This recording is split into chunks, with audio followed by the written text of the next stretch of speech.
Baik, silakan duduk Bapak Ibu seluruh saudara, biarkan saya sengaja di situ. Oke, sekali lagi shalom.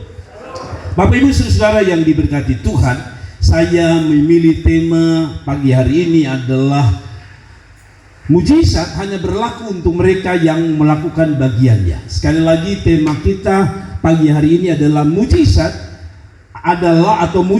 hanya terjadi kalau kita mau melakukan bagian kita. Atau mujizat terjadi kalau setiap kita mau melakukan bagian kita masing-masing. Saudara, inilah tema kita. Tuhan mau buat segala pertolongannya, mujizatnya, apa saja. Namun kita harus melakukan bagian kita. Satu cerita yang terkenal di dalam Yohanes pasal yang kedua, ayat 1 sampai ayat yang ke-11. Kemarin saya dan Ibu Gembala ada di Jawa Timur dan kami ada di Prigen, dan salah satu tempat yang paling membuat saya tertarik adalah ini.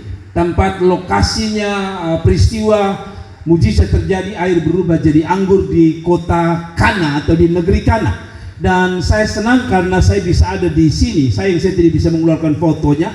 Tetapi begini saudara, Tuhan sebenarnya mau buat sesuatu dalam hidup kita, asalkan kita mau melakukan bagian kita. Saudara, Tuhan itu bukan robot. Tuhan itu juga tidak mau kita tidak melakukan apa-apa, tapi Tuhan mau kita melakukan sesuatu di dalam hidup kita.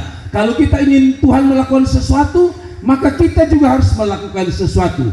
Tuhan mau buat mujizat kalau kita mau melakukan bagian kita. Yohanes pasal 2 ayat 1 sampai 11, saya coba baca dengan cepat. Pada hari ketiga ada perkawinan di Kana yang di Galilea, dan ibu Yesus ada di situ. Yesus dan murid-muridnya diundang ke perkawinan itu. Ayat yang ketiga dan 4 dikatakan, ketika mereka kekurangan anggur, ibu Yesus berkata kepada mereka kehabisan anggur. Kata Yesus kepadanya, sudah dengar baik-baik, mau apakah engkau daripadaku ibu? Saatku belum tiba. Ayat yang ke-5 dan 6. Tetapi ibu Yesus berkata kepada pelayan-pelayan, apa yang dikatakan kepadamu, buatlah itu. Di situ ada 6 tempayan yang disediakan untuk pembasuhan menurut adat orang Yahudi, masing-masing isinya 2-3 buyung. Saudara, saya mau kita langsung lompat pada ayat terakhir 9. Setelah pemimpin pesta itu mengecap air yang telah menjadi anggur itu, dan ia tidak tahu dari mana datangnya, tetapi pelayan-pelayan yang mencedok air itu mengetahuinya. Ia memanggil mempelai dan berkata kepadanya, setiap orang menghidangkan anggur yang baik dahulu, dan sesudah orang puas minum, barulah yang kurang baik. Ayat yang ke-11, ayat terakhir sama-sama. Hal itu dibuat Yesus di Kana yang di Galilea sebagai yang pertama dari tanda-tandanya, dan dengan itu ia telah menyatakan kemuliaannya, dan murid-murid percaya kepadanya. Saudara, peristiwa air berubah jadi anggur bukan hanya peristiwa di Kana. Tadi pagi saya coba-coba searching internet di mana saja terjadi air berubah jadi anggur. Pertama tentu di Israel, ya. Tapi yang kedua, tanggal 26 September kalau tidak salah 1965 terjadi peristiwa yang kedua, yaitu di Soe, di gereja Gemit Maranatha. Saudara, ketika pada tahun 65, yaitu gereja Gemit itu melakukan perjamuan. Anda tahu bahwa pada tahun-tahun itu cukup sulit mendapatkan, jangan terlalu bahas, agak kasih dribble sedikit sebentar. Saudara, jadi pada waktu itu saudara, susah untuk punya uang beli anggur yang untuk banyak jemaat. Yang pertama alasannya. Yang kedua, tidak semua orang bisa menyediakan dalam jumlah yang banyak, sebab tahun-tahun itu pengiriman barang tentu dari Kupang cukup sulit, ya, bukan seperti sekarang 2 jam sampai, dan itu cukup sulit. Nah, pada waktu itu katanya para majelis itu ambil kesempatan untuk berdoa, lalu mereka pergi ke sebuah sumur yang akhirnya kita tahu bahwa sumur itu terjadi mujizat. Dan ketika mereka bawa pulang, benar-benar terjadi yang namanya air berubah jadi anggur. Katanya di Surabaya ada, tapi yang saya tahu saya menjadi heboh seluruh dunia adalah peristiwa di Kana dan peristiwa di Soe. Jadi kita bersyukur kota kita yang disebut kota miskin, tapi Allah pernah melawat di kota kita. Ada amin? Kasih tepuk tangan untuk Tuhan. Nah, kalau peristiwa 2000 tahun yang lalu terjadi, lalu tahun 1965 terjadi di Soe, maka hari ini Tuhan sebenarnya masih mau melakukan mujizat ini. Dia tidak bikin air berubah jadi anggur, tapi air berubah jadi anggur. Saya bicara tentang sebuah pemulihan, sebuah perubahan. Air yang biasa jadi anggur, sebuah perubahan. Kita semua pasti merindukan apa yang disebut dengan mujizat anggur. Saya sebut mujizat anggur ini masih dibutuhkan sampai hari ini. Air berubah jadi anggur itu contohnya, kita kalau dulu atau tahun 65 dibutuhkan adalah air berubah jadi anggur karena kebutuhannya. Tapi hari ini air berubah jadi anggur telah saya terjemahkan, misalnya masalah berubah jadi berkah. Ada amin. Krisis berubah jadi berkah. Kutuk berubah jadi berkat. Apalagi duka cita berubah menjadi sukacita. Pergumulan berubah menjadi kemenangan. Sakit berubah menjadi sembuh. Semua itu adalah pengharapan mujizat air berubah jadi anggur. Kita tidak tinggal terjemahkan air yang kita maksudkan, anggur yang kita maksudkan, itu terjemahkan dalam Bibel saudara. Kalau saya sudah jelaskan tadi, kita punya masalah, kita berharap dia berubah menjadi kemenangan.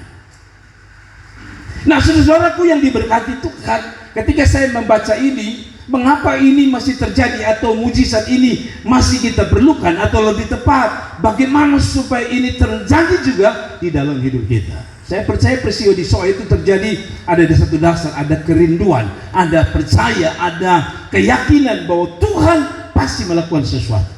Nah, demikian saudara, saya langsung saja supaya tidak berlama-lama. Tadi saya bilang mujizat sebenarnya mudah, pertolongan Tuhan itu mudah, tapi selalu Tuhan tidak pernah bekerja sendiri. Dia ingin kita melakukan bagian kita. Sekali lagi, sesuatu tidak pernah Tuhan kerjakan sendiri. Kadang-kadang dia mau kerjakan sendiri, tapi kadang-kadang dia ingin kita kerjasama dengan dia. Selalu saya bilang, dia ingin kita kerjasama. Dan kali ini atau hari ini dia ingin kita melakukan bagiannya. Satu kata yang saya gunakan di dalam setiap poin ini adalah bersedia. Makanya tadi saya bilang bersedia melakukan bagian saudara dan saya. Sekali lagi, kenapa saudara diam? Saudara tidak percaya?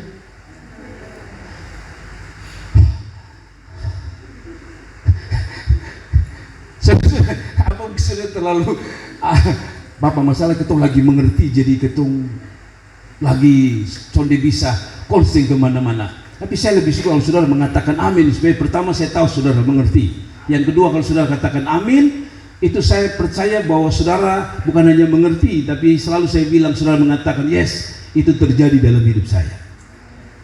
Sekali lagi, apa yang harus kita lakukan? Lakukan bagian kita, sederhana saja. Lakukan bagian kita. Nah, bersedia pertama adalah bersedia untuk undang Tuhan.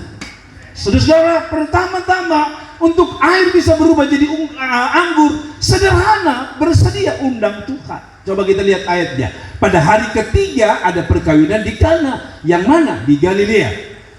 Dan Ibu Yesus ada di situ. Walaupun Ibu Yesus ada di situ, ingat, Ibu Yesus tidak bisa bikin apa-apa. Maaf, Ibu Yesus tidak bisa bikin apa-apa. Jadi kalau ada orang yang mengidolakan tokoh-tokoh rohani, saya berharap Anda tidak, ya. Kita boleh kagum, tapi kita tidak boleh berharap tokoh-tokoh rohani tersebut. Dikatakan walau Ibu Yesus ada di situ, peristiwa air berubah jadi anggur tidak terjadi. Ada orang begitu bangganya dengan orang-orang rohani, ya.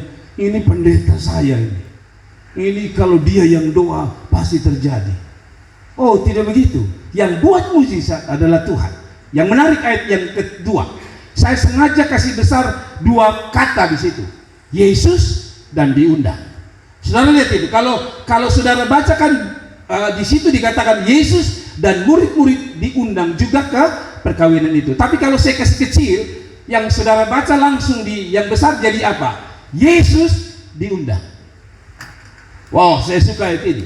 Kalau kita panjang kurang menarik. Yesus dan murid-murid diundang. Tapi kalau saya kasih besar, saudara mengerti. Yesus diundang. Kalau begitu, peristiwa terjadinya air berubah jadi anggur dimulai daripada Tuhan. Tidak ada mujizat terjadi karena seorang pendeta yang luar biasa. Tidak ada satu mujizat terjadi karena ada manusia hebat di sana. Mujizat selalu terjadi dimulai dari Tuhan. Makanya kalau saudara undang siapapun, atau pengkhotbah besar siapapun, ingat, dia tidak bisa bikin apa-apa bagi hidupmu kecuali Tuhan. Karena itu yang pertama Anda undang adalah Tuhan. Pertama bilang bersedia untuk undang Tuhan. Kenapa saya bilang bersedia? Karena tidak semua orang bersedia undang Tuhan. Sekali lagi, tidak semua orang bersedia undang Tuhan. Kita boleh Kristen sama-sama. Satu undang Tuhan, kadang-kadang satu undang setan. Kadang-kadang satu undang Tuhan, satu undang dukun. Ya, pendeta tidak bisa bawa pitampa itu. Ada bapak tua di kampung sana. Oh, lu bapis itu, lu lihat mujizat terjadi. Rasanya bapak tua lebih hebat daripada Tuhan. Oh ya, ada itu mama tua satu, kuat mama siri, maka kalau dia doa satu kali, setan terlepas. Rasanya mama tua Pusir Pinang lebih berkuasa daripada Tuhan. Ada amin. Hati-hati mengkultuskan hamba-hamba Tuhan. Kita perlu hormat, tapi kita tidak perlu mengkultuskannya. Yang setuju katakan amin. Jadi dimulai dari kata ini, Yesus diundang, baru terjadi mujizat. Di mana Tuhan hadir selalu Alkitab mengatakan sesuatu terjadi. Katakan amin. Kalau saudara, yang kedua yang saya mau bahas adalah bersedia. Jadi sekali lagi, bersedia undang Tuhan. Kedua, bersedia untuk jujur terbuka dengan Tuhan tentang kehidupanmu, tentang keberadaanmu, tentang keadaanmu. Sekali lagi, yang kedua, bersedia jujur dan terbuka tentang keberadaanmu, tentang keadaanmu, tentang situasi hidupmu. Ayat yang ketiga bilang begini, ketika mereka kekurangan anggur. Nah, ini jangan saudara pikir gampang ya. Kenapa saya menggunakan kata bersedia? Karena tidak semua orang bersedia untuk terbuka. Nanti kita belajar kenapa harus terbuka dan apa resikonya kalau kita tidak terbuka. Nah, saudara baik-baik. Kita akan belajar tentang rahasia terbuka dan rahasia tertutup, apalagi tertutup dengan Tuhan. Sekali lagi, ketika mereka kekurangan anggur, manusia cenderung yang namanya kekurangan sulit untuk kita terbuka. Semiskin-miskin kita, tidak ada uang di dompet kita, jarang-jarang kita mau jujur. Beta soleh ada uang. Itu manusia. Kita ini bawaannya memang sudah tidak bisa jujur, padahal kita kosong. Ya, sampai-sampai ada orang tanya, ada doi mau pulang? Ada. Walaupun dalam hati sudah ada. Walaupun dalam hati ini kalau disanitasi jalan kaki. Tapi manusia itu sudah tidak mau jujur, padahal dia tahu dia kurang. Mengerti ya? Nanti saya jelaskan lebih banyak. Tapi lihat, Ibu Yesus tidak malu. Kenapa Ibu Yesus tahu bahwa anggur habis? Kemungkinan dia kerabat, orang dekat pemilik pesta. Nah, bayangkan kalau misalnya sate habis di rumah, lalu orang tanya, kenapa sate habis? Weh, bapak tua, uang habis. Waktu nikah, waktu beris habis. Jadi ini hari, soalnya ada daging lagi. Kira-kira Anda pemuka taruh di mana? Berani? Bilang, saudara minta maaf, kursi yang paling belakang, ini makanan habis, jadi bapak dong tidak dapat lagi, jadi bapak dong pulang. Tidak ada yang berani mengaku. Entah nanti lari di pesan tambah di mbak, pokoknya meja tetap isi. Tapi kita tidak mau mengaku bahwa kita sedang ada dalam posisi ini. Tapi Ibu Yesus beda. Waktu anggur habis dia bilang begini, Tuhan Yesus, nol kabuak habis. Wow, ini luar biasa. Nah, mari kita belajar. Kenapa jujur itu penting, saudara? Keterbukaan katanya adalah awal pemulihan. Keterbukaan adalah awal, memang resiko. Misalnya, bapak tua marah saudara, atau istri marah dengan saudara. Bapak, beta marah karena beta lihat lu masih jalan dengan lu punona lama tuh. Lalu sebenarnya tidak terjadi masalah kalau bapak tua langsung kasih tahu, woi tadi beta ketemu Mince di sana. Hanya kalau kasih tahu masalah. Lu sengaja tuh lu piku ketemu dia, tidak kasih tahu masalah, tapi selalu kejujuran adalah awal pemulihan. Tapi manusia sulit untuk jujur, apalagi itu berhubungan dengan kesalahan, apalagi berhubungan dengan apa? Kekurangan. Dengar baik-baik. Kenapa Anda poles mata Anda begitu hebat di kaca? Tadi pagi saya ganggu anak saya, dia taruh eyeshadow di mata. Saya bilang sama istri, lihat.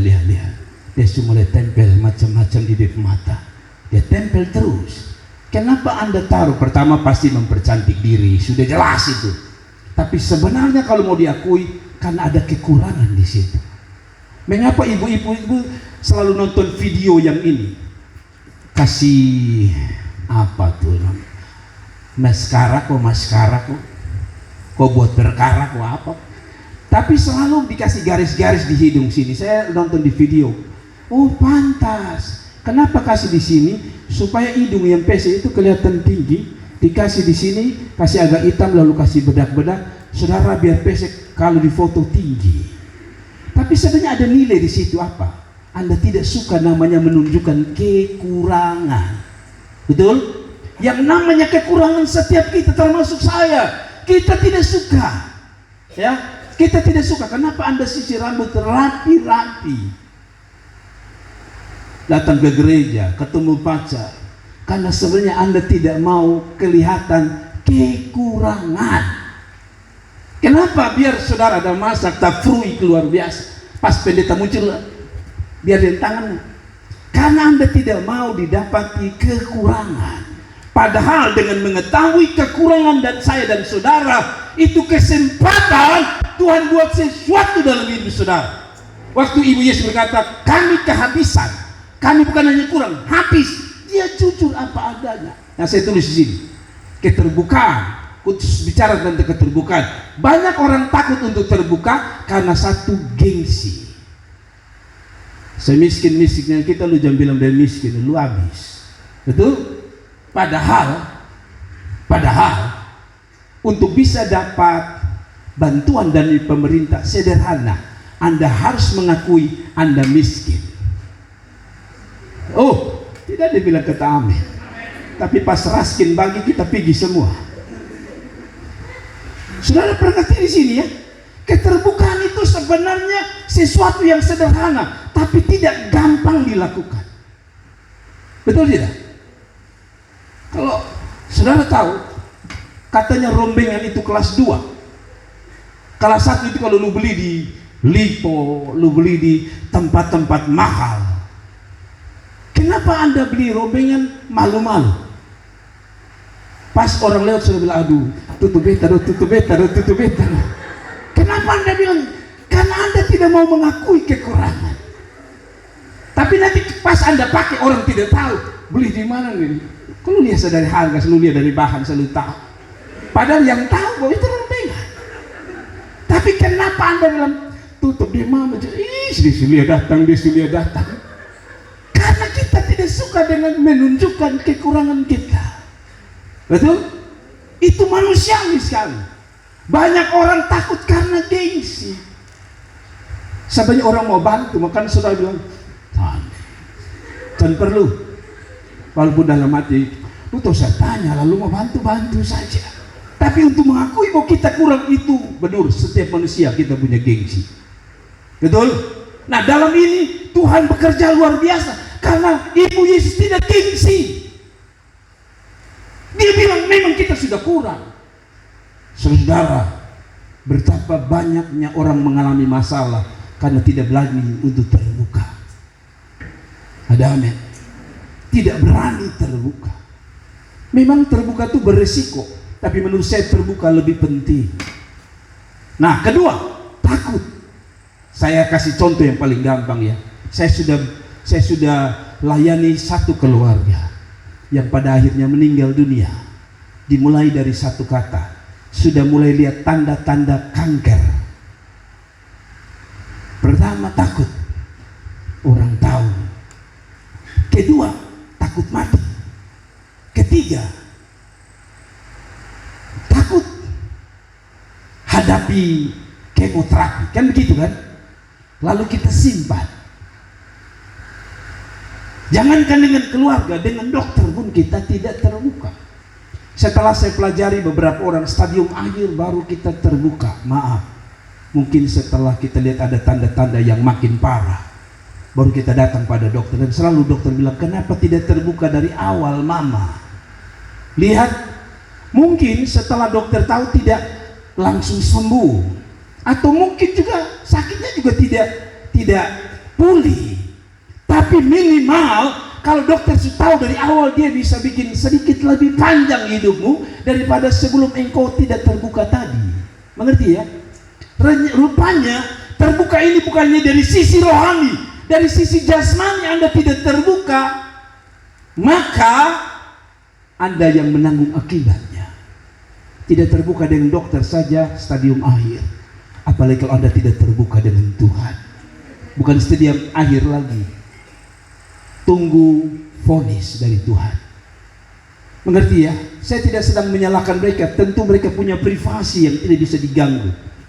Tapi maka saya begini, kalaupun engkau tidak bisa cerita kepada manusia karena rasa takut gengsi tadi, Anda masih punya tempat yang luar biasa, yaitu Tuhan Allah. Baru terbuka, walaupun Anda mau menangis di sana. Saya selalu bilang, memang saya tahu manusia itu kalau jujur pasti takut, gengsi. Tetapi kadang-kadang kita harus buang semua itu supaya kita bisa melihat pertolongan. Ada amin. Malu, bukan hanya gengsi, malu. Aduh, kalau orang tahu bepom penyakit. Padahal dengan jujur bisa saja, memang ada risiko. Ada orang yang berkata, kayaknya dia semua mati. Tapi mungkin saja ada orang yang saudara ketemu, lalu orang bilang, oh beta tahu dokternya, oh beta tahu obatnya. Saya cerita ya, dulu saya kena satu penyakit kulit yang menyentuh permisi dari seluruh badan saya sampai ujung kaki saya, seluruh tangan saya. Yang menjadi masalah adalah karena kita masih SMP SMA, jadi celana panjang, jadi bisa tutup semua korengnya saya. Tapi tangan tidak bisa. Maka saya akan pakai tas lalu saya sembunyi. Semakin saya bersembunyi, saudara tahu penyakit itu makin berkembang. Tapi saya suka saya mama, dia seperti Maria. Jadi orang mati, dia cerita. Bayangkan, dia cerita sama orang. Pipo anak sakit, sekeliling dokter kasih obat mas, soleh sembuh-sembuh. Dia jujur. Saya tidak tahu itu orang keberapa. Mama saya cerita. Itu menurut mama saya cerita begitu. Dia cerita. Lalu sampailah ada seorang berkata gini, oh mama itu gampang. Bagaimana gampangnya? Mama pulang ambil semua yang berhubungan dengan siri dan pinang. Siri kering, pinang kering, daun siri, kapur, lalu apa lagi? Garam, ada tumbuhan satu kecil, tinta buah. Saya masih ingat persis itu. Lalu pulang ke rebus es kompres itu anak. Saudara tahu saya ingat persis, saya sudah keliling beberapa rumah sakit, termasuk ada satu rumah sakit swasta pada waktu itu yang bagus. Sampai mama sudah beli sabun yang paling bagus, tidak bisa, tambah parah. Saya malu untuk terbuka. Saudara bisa bayangkan, ada suka dari satu nona baru bilang minta maaf, koreng dari ujung kepala sampai ujung kaki. Satu bisa saja dia tolak, atau kalau dia cinta saudara, dia suka berkata, kakak ganteng, dia kasih obat mas sembuna dan beta, bisa saja.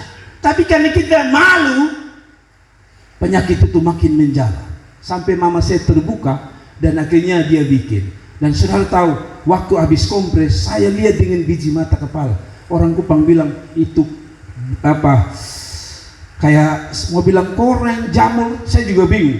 Itu seperti orang bilang babunga. Jadi kalau saudara goreng goreng jagung jagung bunga itu, saya paling suka yang bukan jagung bunga asli. Jadi kalau dia pecah, tapi dia tidak bunga banyak, dia hanya bunga di ujung. Waktu mama saya kompres itu, dia berbunga. Saya dalam hati, betul, ini kayaknya betul. Saudara, 3 hari sampai hari ini saya bebas dari penyakit itu. Dimulai dari kejujuran mama saya. Saudara-saudara, kadang-kadang Tuhan mau kita jujur apa adanya. Kalau Anda susah, bilang sama Tuhan, beta susah banyak nih Tuhan. Susah sudah datang. Kata orang Jawa, wes angel. Susah sudah datang, wes angel. Ini lagi tenar di rumah kami, wes angel, wes angel, wes angel. Jadi kalau saudara mulai rasa wes angel, terbuka sama Tuhan. Ini kan dia loh, wes angel. Saya percaya kalau ini terjadi, air anggur habis, kalau ini orang Jawa langsung bahasa sederhana untuk Tuhan Yesus. Wes angel. Anggurnya entek, anggurnya habis. Ada amin. Kejujuran itu penting. Lalu kenapa orang tidak jujur? Karena perasaan. Ada amin. Ada amin. Saya pernah lihat wanita yang rosletennya tidak naik. Saya mau terbuka dengan dia, saya takut dia malu. Yang kedua bisa dia marah, beta kalau matanya pilih persleten. Kan begitu kan? Mau togor malu. Tapi saya mau bilang, ini bukan masalah malu, keterbukaan itu penting sebuah pemulihan. Waktu dia kasih naik persleten aman kita. Dia juga aman. Tapi kita mau sampaikan saja, padahal dampaknya kan baik. Kalau orang baik kan dia bilang, aduh terima kasih kakak, walaupun dia tutup dia mata sambil bilang terima kasih kakak. Tapi keterbukaan itu penting. Ada amin. Saudara lihat ini, saya tulis ini contoh mengapa akhirnya terlambat. Padahal kalau kita jujur dari awal mungkin saja ceritanya beda. Kita nih kalau suka spica gelas, kita sembunyi baik-baik. Karena kita setahun ini mau tua tahu mati. Itu bambu biar besar 80 inci patah di badan. Padahal kadang-kadang orang tua butuh kejujuran. Mama, makanya pakai teknik sedikit. Jangan bilang mama itu mama penggelas ini ke saya ke spica. Kok kenapa? Maka lurusan. Kan pakai bahasa yang enak sedikit. Mama, ini hari mama tak usah kerja. Beta yang kerja semua. Oh begitu. Lu kerja, habis kerja, beres bilang mama masih ada kerja kesonya. Kalau memang ini rumah bisa bangun ulang, bangun. Baru terakhir bilang mama, jujur ya, beta ini sebesar suka spica mama. Beta pikir kejujuran model itu pasti orang tua bilang, kasihan, kenapa apa anak gitu, galas harga berapa? Sebenarnya dia mau pokok saudara, hanya diawali dengan cari muka itu tadi. Kita belum cari muka, kejujuran ini lu berat. Mengerti? Jadi kejujuran itu penting. Ada anak. Mama tanya, mama, uang belanja habis? Masih ada tapi muka kesan jelas. Karena saudara mungkin perasaan kesinan baik Tuhan pikir betul minta terus. Bilang sama betul ya jujur kemarin itu sebenarnya masih ada. Hanya bejujur lu 3 gereja kemarin terobek jadi ambil tahan rombengan, jadi uang saya beda ambil. Jujur apa adanya, namun kalau bisa lengkap, tidak ada kata ambil. Saudara baik, keterbukaan itu penting. Terbuka dengan manusia saja bisa ada jawaban, apalagi terbuka dengan Tuhan.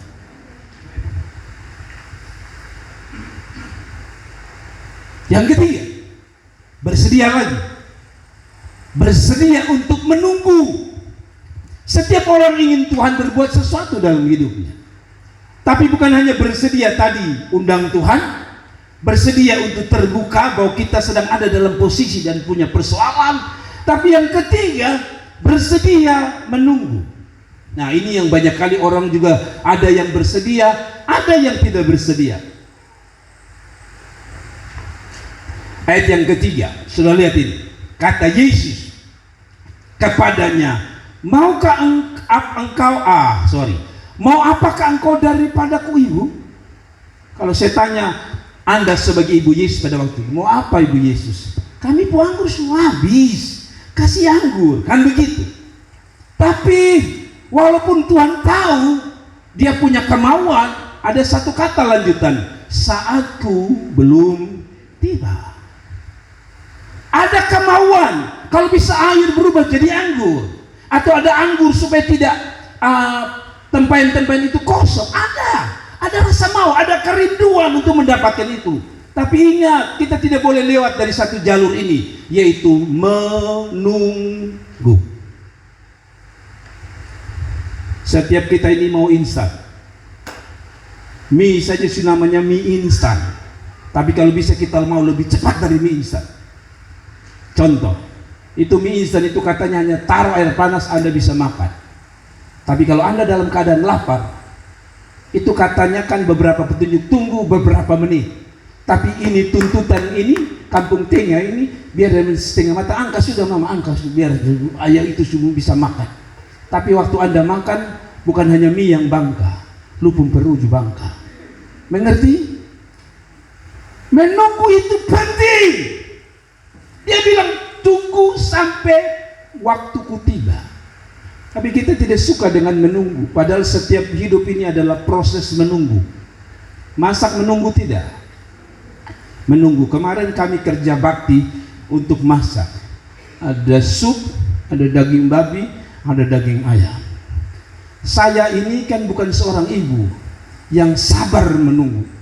Jadi saya bagian nasi dengan Kak Aja dan Novi. Kami bagian itu. Jadi kami kerja. Saya suka orang cepat. Jadi kita bikin 3 tunggu. Tak. Saya bilang kasih nyala sana, kasih nyala sana. Saya perintah. Lalu saya bilang bola balik cepat. Jadi saya perbesar api. Logika saya adalah perbesar api maka cepat. Pertama, istri saya ada. Jadi istri saya bilang gini, Bapak kasih modeka matang itu kasih kurang api. Logika saya salah. Pas turun api kan didihnya makin berkurang, lambat. Tapi saya ikut. Proses pertama berhasil. Nasi ya agak bubur karena sang ahli tidak ada, jadi dia pun saringan main jatuh, jadi akhirnya agak bubur. Kedua berhasil. Istri saya bilang, Bapak di pun teknik adalah api pertama nyala besar, menjelang mau masak kecil. Saya ikut, berhasil. Tapi saya lihat jam sudah makin dekat. Katanya jam 11 orang datang ambil makan. Maka otak saya, istri saya tidak ada, dia sibuk potong sayur, saya kasih naik api. Api si Allah berkata, ya kami berkobar-kobar. Dan saya lihat asap dari nasi itu, uap dari nasi itu, wow, menggepul kayak kereta api. Saya bilang, lu mati lu. Tadi 15 menit misalnya ini, 5 menit lu masak. Dan benar sudah, saya sana, saya tambah api. Istri saya bilang, Bapak kasih kurang sudah. Karena dia lihat saya kasih kurang. Dia pergi, saya kasih tambah lagi. Saudara tahu tiba-tiba Kak Ajir datang bilang, Bapak ya nasi angus. Dapat di mana orang kukus nasi angus itu hanya di sini, di gereja sidang Jemaat Allah Nazaret Kota Kupang yang digembalakan oleh hambanya Pendeta Jiri Ade. Jadi betul kok kakak, iya betul, air habis. Padahal saya ukur sama, hanya apinya terlalu besar, pikiran saya cepat, justru lambat. Karena ternyata tidak penuh sampai di tempat nasi yang terakhir. Saya bilang, Mama betul sekali, kamu tuh sana ada waktu lagi. Lihat, paksa mau cepat, hasilnya nasi angus. Ada amin, jam paksa. Kalau belum waktu, jam paksa. Kalau omong sandia misalnya, kakak ketemu apa kawan, bisa kakak bilang, ya jam paksa. Lalu bilang, lu sama dia minta lu 3 hari lu mati. Bepi alor lu suami lu mati. Tidak perlu saudara, tunggu saja di dalam doa. Amin. Karena ini hari dia tolak mungkin karena dia gengsi. Karena nona-nona begitu. Ada satu pendeta akhirnya menikah di alor. Ini suaminya, akhirnya jadi suaminya. Bilang sama dia, I love you. Ini ibu pendeta bilang, oh tidak. Saya harus tanya Tuhan dulu. Wah, namanya pendeta kan, tanya Tuhan dulu. 4 tahun tanya Tuhan, tidak pernah dia kasih tahu Tuhan bilang apa. Satu waktu ini pendeta pun suami ini karena kenal baik saya, dia datang kepada saya, Bapak, Sebenarnya sudah 4 tahun saya suka dengan Bapak Pendeta. Yang mana? Saya bilang, yang ibu itu. Nah kalau ini orang nonton dia bernama Ibu Pendeta dengar, ini saya tidak tambah, saya tidak kurang. Namanya Ibu Pendeta Betty Duka. Jadi kalau mama nonton saya di YouTube kan, mama suka nonton, jadi saya kasih tahu ya. Jadi akhirnya dia pun selalu bilang gini, Bapak saya suka di Ibu Betty. Saya bilang, oh begitu. Saya bilang sama anak-anak, panggil Ibu Betty, karena rumahnya tidak jauh. Saya bilang, panggil dia datang sini. Datang, saya bilang, Ibu Betty ini ada bapak tua, katanya Sulama. Oh mau dia ibu mah, ibu bilang apa namanya, masih tanya Tuhan. Nah tanya sampai kapan? Saya ngomong saya tidak tambah di rumah Tuhan. Saya bilang, oke, sekarang naik berdoa tanya Tuhan dan turun dari sana langsung kasih tahu saya Tuhan bilang apa. Lalu dia bilang, bapak jangan begitu. Saya bilang, tidak, naik sekarang doa di atas lalu kasih tahu Tuhan bilang apa. Dia pergi tidak tahu, dia datang, dia senyum-senyum. Saya bilang, Tuhan sudah bilang apa? Saya bilang sama lu ya, Tuhan pakai saya untuk omong selalu. Lu tidak terima dia ini hari juga, lu tidak akan dapat jodoh. Bapak jangan ngomong begitu. Kalau begitu, terima dia dan nanti 1-2 hari kita datang di rumah. Betul saudara, kami datang di orang tua dan mereka sudah punya anak 2 di Along. Manusia kita itu seperti saya ya. Kalau ini detik. Itu gaya saya saudara. Memang kadang-kadang harus sabar sedikit ya. Karena masalahnya saya praktek hidup saya sendiri. Istri saya waktu saya omong sama dia, mau sama beta, mau. Bulan depan nikah. Singkat padat jelas, bukan hanya proklamasi. Tapi kadang-kadang dengan Tuhan tidak bisa begitu. Kadang-kadang Tuhan harus proses Anda dengan waktunya. Kita tidak suka sabar kan? Coba Anda bayangkan, Anda baru hamil 2 minggu, ini suami sabar dia keluar sudah. Lu jadi apa kalau dia keluar? Mau main bola langsung? Tidak bisa, Anda harus tunggu 9 bulan. Ada amin. Setiap menunggu ini tidak gampang. Sambil menunggu orang hamil itu belajar dari orang hamil. Menunggu sambil menunggu lagi bikin susah orang banyak dengan ngidam macam-macam lagi. Ngidamku sambil ngudam mangga lagi. Kadang-kadang ngidam ketemu artis. Bapak tua beli tiket pirotes setengah mati ketemu sambil di Jakarta sana. Tapi dengar baik-baik, menunggu itu berat. Tapi menunggu yang waktu yang terbaik hasilnya indah. Ada amin. Itu mangga di belakang itu. Saya lihat di internet. Tiap pagi saya siram, saya lihat, saya bilang, wih ini mangga memang kepala batu itu. Tidak pernah berbuah. Saya nonton di YouTube bilang gergaji sendia. Saya gergaji semua. Wih, betul. 3 bulan kemudian dia berbunga. Tapi sudah tahu gugur semua. Tidak ada yang jadi buah. Kali ini saya sabar, saya bilang tidak. Biarkan dia punya proses. Oh, tiba-tiba dia bunga. Dia buah, ada saya hitung 1, 2, 18 buah. Kalau saudara ke belakang tinggal 1 buah. 18 buah tinggal 1 buah ada. Jangan coba raba, itu gambala punya. Maksud saya adalah tunggu memang tidak gampang. Tapi tetap yang penting dia berbuah, saya bilang. Tunggu lama tuh saudara. Ada amin. Ada amin. Kalau saudara sedang berdoa tunggu lama jodoh, tunggu saja. Mungkin dia masih PTKW. Pikir-pikir pulang kan dia bisa bantu sedikit kan lumayan. Menunggu itu tidak gampang, tapi menunggu itu pasti berbuah manis. Kasih tepuk tangan untuk Tuhan Yesus.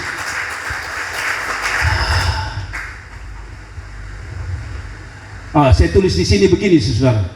Banyak kali yang terjadi bukan karena Allah tidak mau tahu kerinduan kita. Kan dia bilang, mau apakah ibu? Saya tanya saudara, apa Yesus tidak tahu? Tahu. Tetapi juga bukan karena Allah terlambat untuk tolong kita, namun karena kita yang tidak sabar untuk menunggu saat dan waktunya Tuhan. Ada amin. Ada amin. Ada amin. Saya punya keponakan di Rote.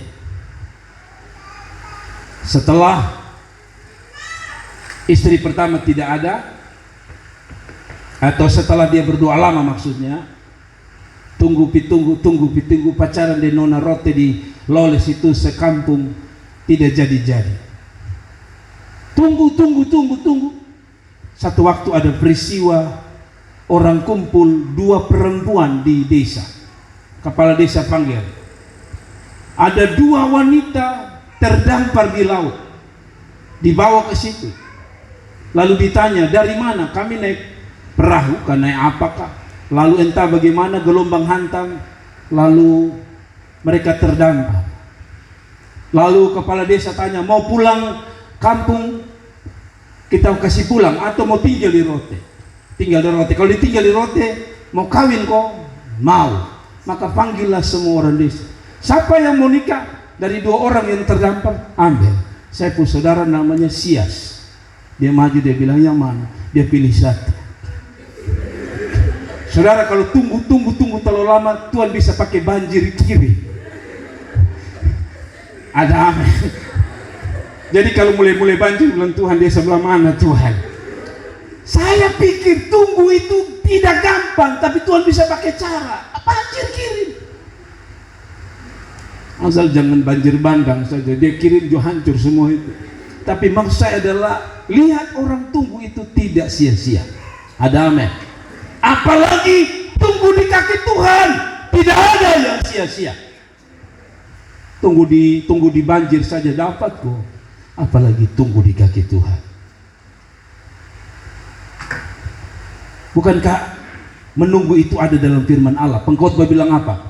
Untuk segala sesuatu ada masanya.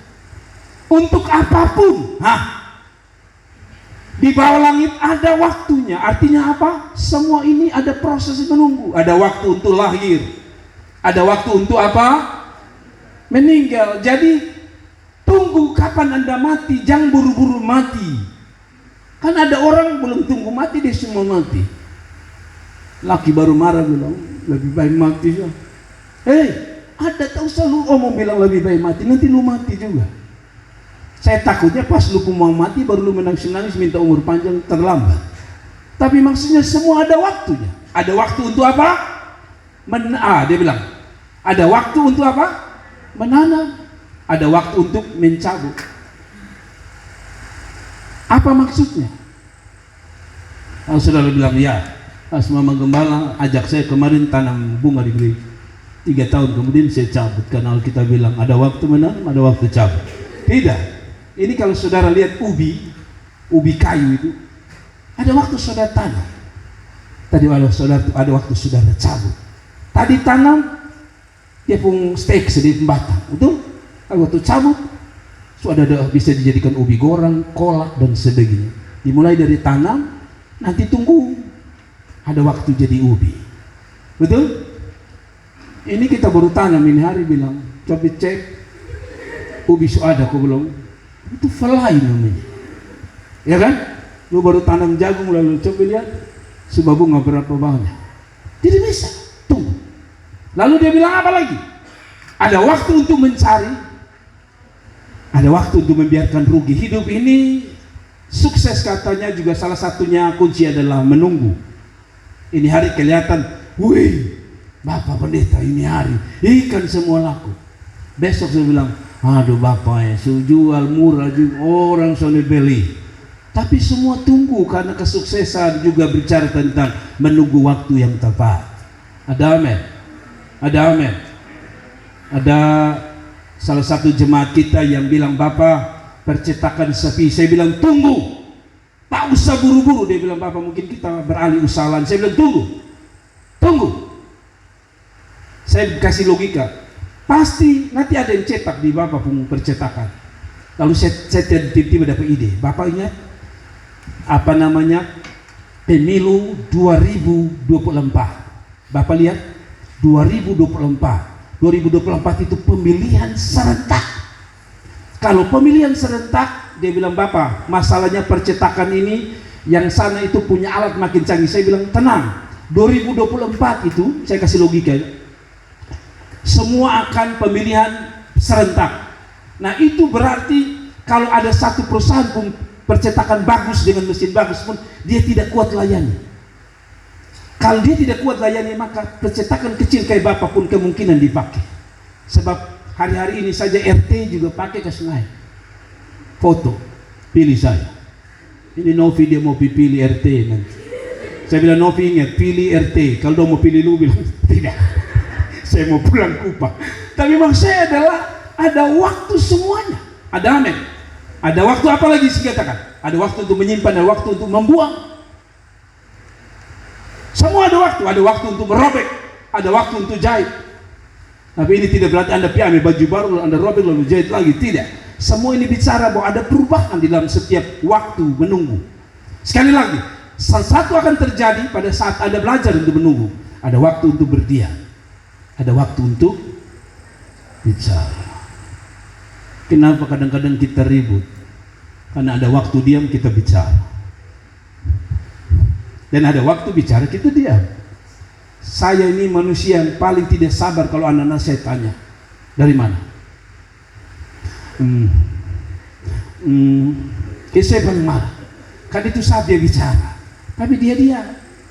Tapi ada saat di mana saya marah, saya suruh dia, belum saya suruh dia bicara, dia bicara. Lalu yang salah, itu saya sudah bilang. Saya tidak belum suruh dia bicara, dia bicara. Tapi saya suruh dia diam, dia bicara. Mama, kadang-kadang kita hadapi bapak-bapak, ada saat yang kau diam, ada saat yang kau bicara, baru bisa aman. Memang manusia ini kan tidak sabar. Bapak masalah dia omong terlalu banyak Bapak. Dia suruh kasih kesempatan beta, itu yang rusak. Karena satu kata tidak bisa menunggu. Dan ini kita semua mengalami. Betul? Saya sudah selesaikan banyak masalah. Apalagi kalau ada orang yang jago bicara. Habis ini ibu dulu, baru bapak diam dulu.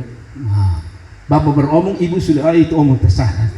Tanya sama, itu dia omong tersalah bapak. Lu sabar, ini omong dulu. Tapi karena kita sudah kasih kesempatan, begitu juga. Pantas kacau. Padahal kalau kita tunggu sebentar saja, pasti solusinya baik. Ada bapak-bapak begitu. Mama ketemu omong enak be omong asbor mama Bapak mulai mama habis. Ada waktu bicara, ada waktu tunggu. Ada amin. 4. Bersedia untuk taat. Bilang bersedia untuk taat. Ayat 5. Kalau saudara baca ayat 5, saya tidak kasih ini. Ibu Yesus bilang sama pelayan-pelayan itu, ingat, walaupun belum waktunya, apa saja yang dia suruh, lakukan itu. Ayat 5 bilang begitu. Lalu Alkitab berkata, Yesus berkata, oke, isi tempayan-tempayan itu penuh. Kita semua sudah tahu itu cerita. Tapi saya mau bagi sesuatu yang indah di sini. Lalu Alkitab mengatakan pelayan itu isi sampai penuh dan air berubah jadi anggur. Taat.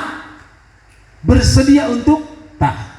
Masalahnya adalah tadi saya bilang, bersedia untuk taat. Ada orang bersedia taat, ada orang bersedia untuk tidak taat. Nah, apa hubungannya taat dengan mujizat? Saudara dengar baik-baik. Sebenarnya taat ini berlaku untuk semua kehidupan. Dalam konteks ini taat melahirkan mujizat. Tapi saudara dengar, saudara taruh perhatian sedikit. Saya mau bahas sesuatu yang unik pagi ini. Saudara dengar ini. Taat itu ternyata diperlukan untuk semua lini kehidupan. Dan hasilnya apa yang kau mau jadi. Tapi walaupun sederhana taat, banyak orang tidak mau. Contoh ya, maaf, saudara jangan tersinggung ya. Contoh saya, supaya saudara jangan tersinggung. Saya hari-hari ini perhatikan foto saya, maaf, perut saya buncit. Jadi kalau saya pakai jas tidak bagus. Kalau saya berhadapan dengan saudara muka dengan muka bagus, tapi kalau saya balik samping, saya takut orang bilang mana yang hamil, mana suami, mana istri. Tapi maksud saya begini, saya baca mengenai banyak teori di YouTube misalnya. Satu cara untuk menurunkan perut adalah banyak olahraga, lari. Kita tahu bahwa lari menguras keringat, bakar kalori, badan kita bagus. Itu teorinya, betul ya? Tapi Dia bilang di samping lari, banyak gerakan tubuh yang berhubungan dengan otot perut. Tahu itu teori, tapi untuk taat sulit. Lari 4 hari, kaki mulai sakit, fareksu. Mau naik ke turun ke frek. Kita tahu teorinya, bahwa untuk bisa badan bagus, lari. Sebenarnya sederhana, taat saja, betul? Saudara yang biasa lambung, dokter bilang, mama kasih kurang yang asam-asam. Acar-acar asam itu lebih baik jangan. Dapatnya kesembuhan, betul ya? Tapi untuk bisa taat itu, padahal kan berguna untuk kita kan? Kadang-kadang ini mulu dengan ini taat nih, jaraknya antara langit dan bumi. Satu sisi kepingin supaya jangan sakit lagi, tapi ini mulu lihat itu acar, apalagi dengan cuka roti, aduh, sentuh itu rasanya kesone enak sekali. Lihat, ketaatan itu berhubungan dengan situasi di kita. Itu usah ngomong tentang taat pada Tuhan dulu, padahal hasilnya kita. Makanya waktu kita sakit kita bilang kapok, besok makan lagi ini acar-acar model begini, lawar-lawar buang, anak-anak buang semua. Pas di pesta ada lawar, anak dosen lihat maka sudah begini, oh ada lawar. Sedikit sah, masalahnya sedikitnya orang Kubang dan sedikit orang Jawa beda nah. Betul, sedikit orang Jawa itu benar-benar sedikit. Potong ini setau penyakit, tapi lawar kalau bisa, bibir belum berputih, belum bilang makan lawar. Mengerti? Tak usah tersinggung, marah-marah di situ. Tapi pelajar ini lihat taat saja sederhana, yang sederhana, tapi mau kan ada hasilnya, sehat. Mungkin orang gila namanya. Pingin supaya sehat, tapi tidak taat. Demikian dengan mujizat ini. Bayangkan kalau mereka tidak taat isi air, maka tidak ada yang terjadi. Manusia ini pingin sesuatu, pingin sehat, tapi tidak jaga kesehatan. Padahal dokter sudah bilang, ini minum 3 kali sehari, makanya ditulis 3 kali 1. Kita minum 1 kali, harap mujizat terjadi, nah ke mana? Sudahlah 1 kali, sudah itu mulut pahit minum terlalu banyak. Padahal dokter bilang 3 kali 1. Tapi kita bikin 1 kali 3, artinya 3 hari baru minum 1. Dokter selalu 3 kali 1. Nanti lihat mama ya, 1-2 hari mama sebaik itu. Tapi karena kita balik sih 1, 3, bukan 3 kali 1, 1 kali 3 itu masalah. Apalagi ini berhubungan dengan Tuhan. Jadi yang menjadi persoalan bukan karena Tuhan tidak mau, bukan karena Tuhan tidak mampu, namun karena kita tidak taat. Taat Tuhan itu adalah rahasia untuk Anda dapatkan apa yang Anda mau. Sekali lagi, taat pada Tuhan itu adalah rahasia untuk Anda dapatkan apa yang Anda mau. Kan tadi saya bilang, apa yang kau mau ibu? Lalu Tuhan bilang, isi tembayan. Selalu apa yang kita mau itu berhubungan dengan ketaatan. Tadi saya sudah kasih contoh, mau sehat, buang itu yang dilarang dokter. Taat, maka Anda sehat. Betul? Kalau mau lihat sesuatu dari Tuhan, sederhana, taat. Tapi kita ini kan kepala batu. Kalau belum melihat sesuatu kita, dan yang terakhir, yang kelima, bersedia untuk percaya. Saudara, kata percaya ini sudah banyak kali di kita pun telinga, kita pun kepala. Tapi saya mau sentuh saudara, dengar baik-baik. Ketika dengar kata percaya ini, kita sudah terlalu biasa dengan percaya. Sehingga percaya itu menjadi biasa. Pihak percaya itu menjadi kita menggampangkan, meremehkan kata ini, yaitu percaya. Padahal percaya itu tidak gampang. Siapa bilang percaya itu gampang? Sisi lain gampang, karena sisi berkata, ya saya percaya, habis. Tapi percaya itu tidak gampang sebenarnya. Kalau saya beristilah gampang susah. Apa maksud saya? Ayat 5, ayat 7 maksud saya, 7-8. Yesus berkata kepada pelayan-pelayan itu, isilah tempayan-tempayan itu penuh dengan air, dan mereka pun mengisinya sampai penuh. Jadi ketaatan itu dia isi sampai penuh, dia isi penuh. Lalu kata Yesus kepada mereka, sekarang cedoklah dan bawalah kepada pemimpin pesta. Lalu mereka pun membawanya. Dan kita tahu air berubah jadi anggur. Perhatikan ini air anggur, air yang saya taruh di sini.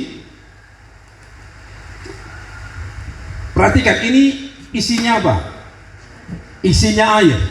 Sekali lagi isi air. Dan ketika mereka isi sampai penuh, masih air tidak? Masih. Percaya itu tidak gampang.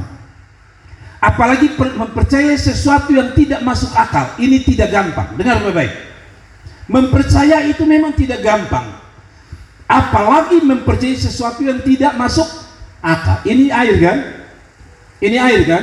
Nanti sebentar Anda akan masuk perjamuan kudus, ada anggur. Saya tanya saudara, kalau saya bilang, saudara, kita akan masuk perjamuan kudus, karena itu saudara, saya mengajak para pelayan ambil air ini lalu bagi, karena setiap orang yang minum sebentar ambil roti, saya kasih roti, tapi air ini saya kasih untuk pelayan, setiap pelayan bagikan. Dan air ini hanya bisa jadi anggur untuk setiap mereka saja yang percaya. Saya tanya saudara, menurut Anda survei kira-kira berapa yang jadi anggur setelah Anda dibagi sebentar dalam perjamuan kudus? Berapa yang percaya bahwa ini akan jadi anggur? Saya tanya saudara, jujur, berapa yang percaya bahwa ini akan jadi anggur? Saya yakin 99,9% semua akan minum dan berkata, air. Ini ada video nih, anak timur satu. Kan antara Sopi dengan air putih kan sama-sama. Lalu mereka taruh di minuman, di botol minuman keras. Lalu dong kasih dia, tuang supaya kelihatan bahwa itu minuman keras, dikasih sedikit. Jadi dia cukup. Jadi ditaruh di pantai gelas. Lalu dia minum. Air putih ini.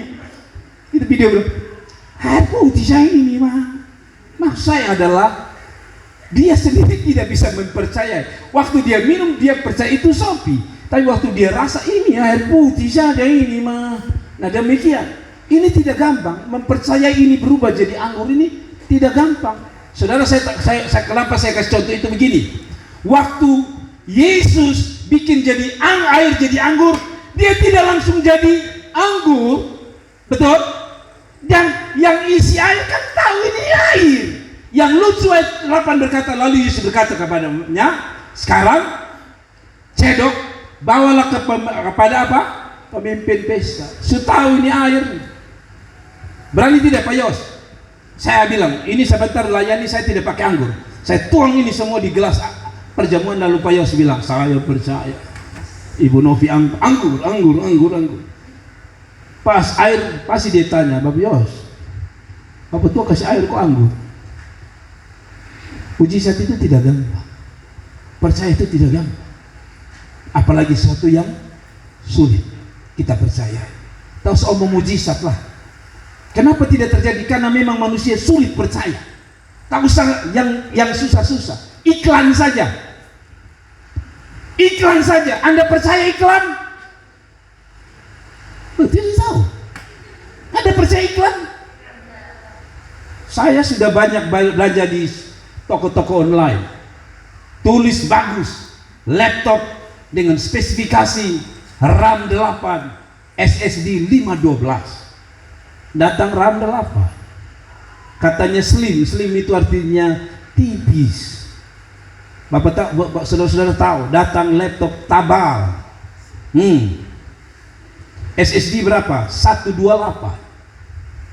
Promosi 512 datang. Sejak itu saya takut pesan. Pernah tahu saudara di jemaat ini pernah pesan baju. Pas sampai anak yang pas, bukan mama yang pas. Mempercaya yang sudah jelas di biji mata saja sulit untuk kita percaya. Nah inilah yang menghambat kita tidak bisa lihat sesuatu terjadi. Kita bilang kita percaya Tuhan, tapi sebenarnya kita tidak pernah percaya Tuhan.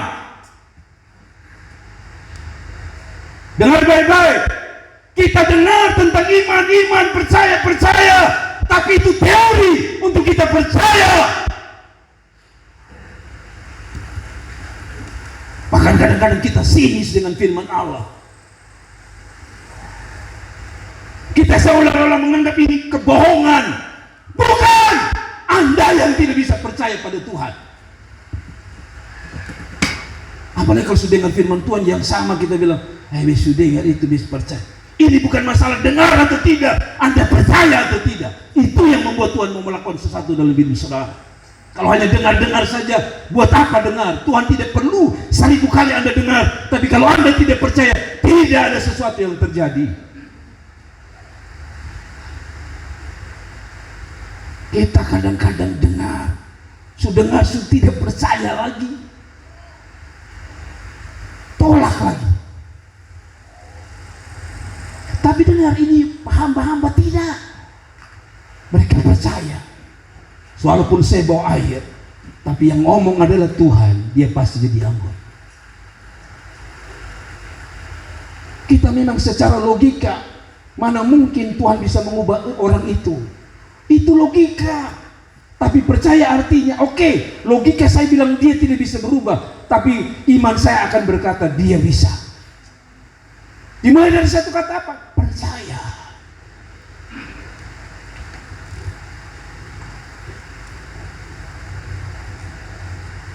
Jangan percaya atau percaya yang sulit, atau percaya itu berhubungan apalagi dengan yang satu yang sulit. Air kok bisa berubah jadi anggur? Masa bisa? Ada banyak hal yang mudah saja kadang kita sulit percaya, yang mudah saja kita sulit percaya. Yang mudah saja kita sulit percaya. Saya kadang-kadang sudah bosan lihat nonton YouTube di yang berseliweran di TikTok. Satu datang bilang, kalau lu mau sembuh ini minum yang ini. Katanya kalau tidak mau gejala tidak stroke. Anda sudah dengar ini? Gejala tidak stroke. Kalau Anda mau tahu bahwa Anda nanti ada gejala stroke atau tidak, katanya begini, saudara. Anda lakukan buka jari, lalu hubungkan tangan ini satu dengan ini. Kasih begini, lalu kasih begini, lalu coba Anda gerakan kelingking Anda. Coba Anda buat. Satu, pertemukan antara tadi bagaimana? Begini. Lalu yang ini silang. Coba semua buat. Jadi seperti ini, ibu jari ketemu jari telunjuk, lalu jari tengah ketemu dengan jari manis, lalu kelingking digerakkan. Bisa tidak? Ada yang bisa, ada yang tidak katanya. Yang tidak itu gejala stroke.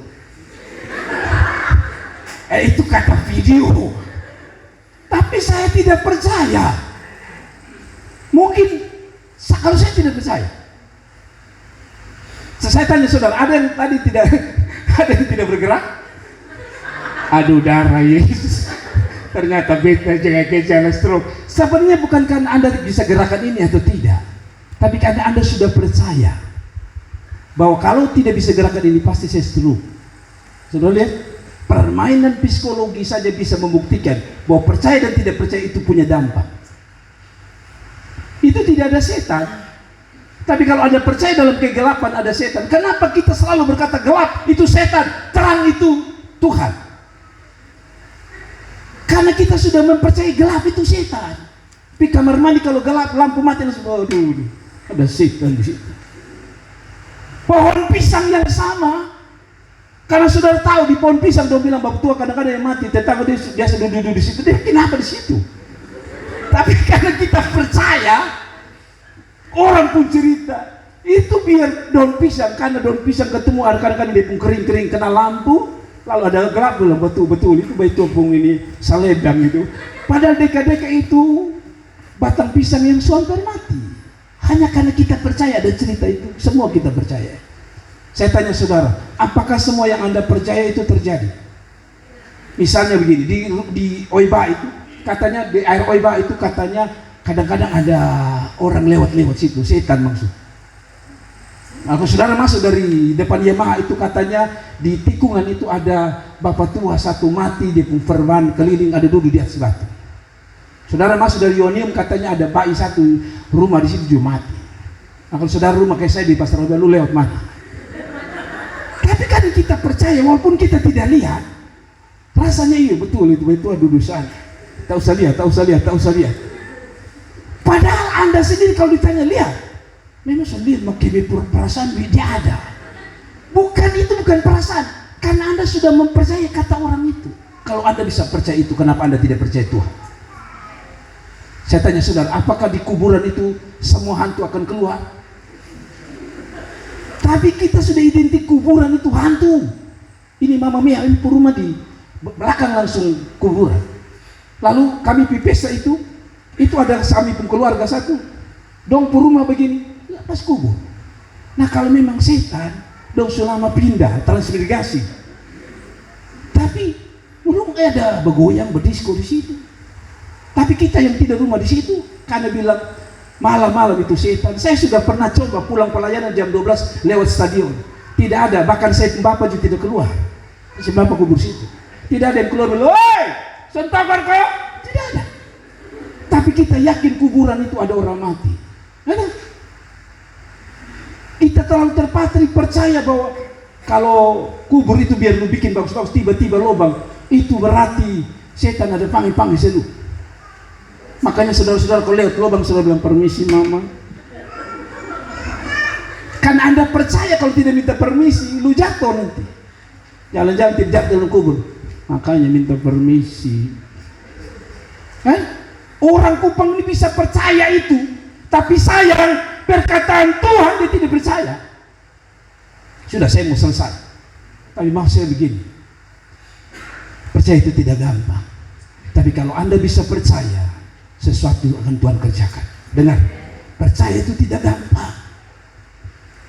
Percaya ini saja, jangankan itu. Saya tanya saudara, kalau ada hujan besar sini, saudara mau pipis, ada yang berani keluar sini bilang, hujan berhenti. Kalau hujan tidak berhenti bagaimana? Percaya itu tidak gampang. Tapi kita kadang-kadang bukan percaya, coba-coba percaya.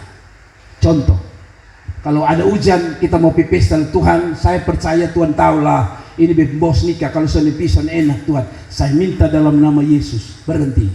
Tapi hujan tidak berhenti, kita bilang Farek, Bapak tujuh mengerti. Iman kita bukan percaya sebenarnya, iman kita coba. Kalau jadi kita percaya, kalau tidak jadi kita rasanya itu bukan iman. Tapi iman bukan coba, iman adalah percaya penuh, walaupun logika kita rasanya tidak lagi bisa percaya, tetap percaya karena ada mujizat di balik mereka yang percaya. Kasih tepuk tangan dan mari kita berdoa bersama-sama.